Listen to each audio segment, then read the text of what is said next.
Good afternoon, everybody. Assalamu alaikum wa rahmatullahi wa barakatuh. Very happy to be here. I've been working with Image RetailME since 3 years now. That's the first time I have the opportunity to do a 5-minute talk. So very grateful for this opportunity.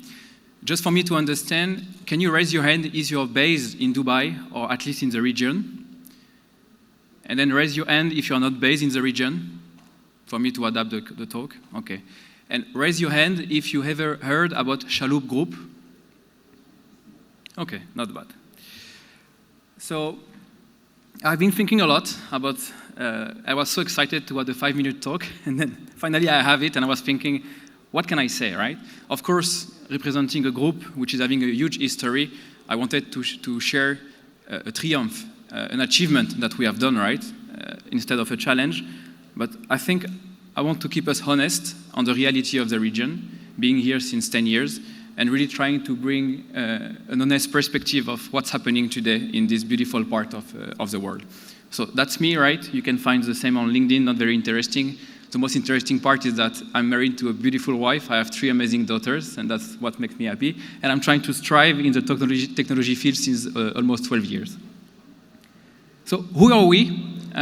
We are Chalhoub Group, and at Chalhoub Group, we love to describe ourselves as creator of luxury experience in the Middle East. The story with Chalhoub Group started in 1955, so beginning of the year, we celebrated our 70 years anniversary, and we had the passation from Patrick Chalhoub to Michael Chalhoub as a CEO. And the group has HQ all over the Middle East, was following the different tournaments that happened in the region, unfortunately, but remain resilient, right? And Chalhoub Group, if you don't know them, are extremely known to start the first partnership with Louis Vuitton back in 1980 in the region, and then first and foremost with all the LVMH prestigious brand, and then other group which are also extremely important. So as leader of the luxury representation and the French art de vivre and the Italian elegance in the region, Chalhoub Group has always been a partner of choice. Just an excerpt of some of the brands we are having. For many years, we were really focused on fashion. Then we moved to beauty. More recently, we have opened to luxury tech, like De Vialet in UAE and KSA, Dyson in KSA, EssilorLuxottica, which is a leader in eyewear. And we also expanded everything related to jewelry with De Beers, Repossi, Chaumet, and soon a very prestigious brand from LVMH, which is coming. We have 2 main business models, managed company and joint venture, and we are doing also a lot of investment, not only in the region, we are trying to have a global footprint. So the core and direct operation are still based in GCC, but we are also having investment in Lebanon and Iraq. We are also having direct presence in India, investment in LATAM, Latin America, thanks to our Saint-Honoré partnership that we heavily invested, and also in Africa with Ella Afrique, when we are subsidizing a lot of beauty distribution activity for almost 20 countries. So, now that you know a little bit more about me and Chalhoub Group, I just want to come back to the basics. Because the reality is that where we are today, it's still not we all should be. And I'm talking for our group first, right? For those who don't know, the reality is that e-commerce started to really become a topic in the region back in 2020, because nobody was thinking that having an e-commerce website which is localized, it's important.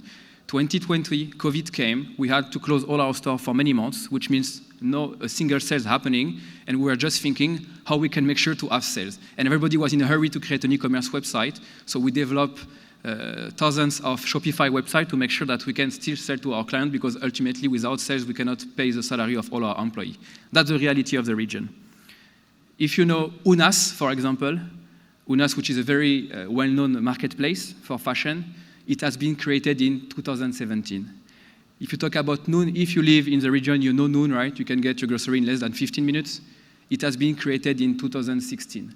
Level Shoes Online, which is a Chalhoub Group on brand, was created in 2015, right? If you take a comparison, Amazon in US launched in 1995. So the reality is that we are extremely late. We try to ramp up, but we are not there yet.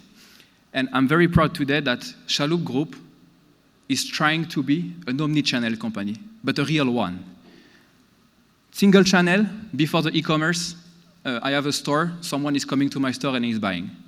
Multi-channel, okay, on top of a store, I have an e-commerce website that you can access with a nice responsiveness from the mobile or from your laptop, and you can buy, but it's not connected, right? It's two different stores, two different experience, and you don't want to make the connection.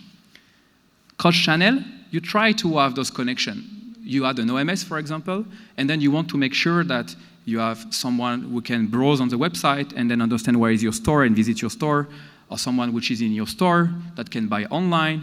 You have the ship from store, the click and collect, and you have all those new features which are coming. The reality today is that most of the companies that we have in the region, they are just doing cross-channel. Even if omnichannel is a fancy word, and we can say omnichannel, we can say unified commerce, whatever, a lot of companies are not there. And to be fully transparent, we are not there as the North Star, as the end goal. But now we understand that we don't want to be only a cross-channel company, we want to become an omnichannel. What does it mean, an omnichannel? It means that you don't care about the channel. You focus only about the customer. The customer is at the center, that's what you do, that's what you want to understand, and you focus only on him. And then whatever the channel, it's a website, it's a store, it's a last mile delivery, it's a customer service, it's a clienteling app, that doesn't matter. Because today we have a lot of channels in 5-10 years with all those social media which are happening. We don't know on which new social media will appear, and we will have to sell and to buy or to convince a customer the different phase of the customer journey. So for me, that's the key, right? Is that we're not trying to add a new channel. We are not trying to understand the channel. We are trying to become channel agnostic. And for me, that's the most important. And of course, to achieve that, you need to manage your data properly. And this is why the group decided to invest properly on a proper data management system to make sure that we can ingest data from anywhere they are coming, having a single customer view across all the channel, all the purchasing transaction, all the information that we could get to be able to activate. And then the activation should be the same, right? You can have an omnichannel strategy, and it just depends which channel you think will help you to reach the best channel at the best time with the right message at the right moment, which are basically the basics of marketing. As Chalhoub Group, we are managing more than 300 brands, and we are lucky because that means a lot of data, right? So we are starting now with all those systems and the years which are passing to see some patterns in terms of data and to understand things. So I can easily tell you what is a good conversion rate for a fashion luxury brand versus a beauty luxury brand. But one of the main challenges that I have today is that I would love that we have this at a regional level. As Chalhoub having a strong partnership with LVMH, right? I don't have any partnership with Kering, for example. I don't have any partnership with Richemont. But I would love to know how Montblanc are doing, right? When it comes to leather goods or when it comes to accessories. I would love to know how Balenciaga, Gucci are doing, also to understand if we face the same issue. So that would be my dream, because this kind of market study and understanding on all the e-commerce metrics, it's very easy to get in Europe, in US, in APAC. It's still not the case in the region. So I encourage anyone here who is still thinking to launch a business to understand how this could make sense for everybody. Thank you very much. It was a pleasure to have this session.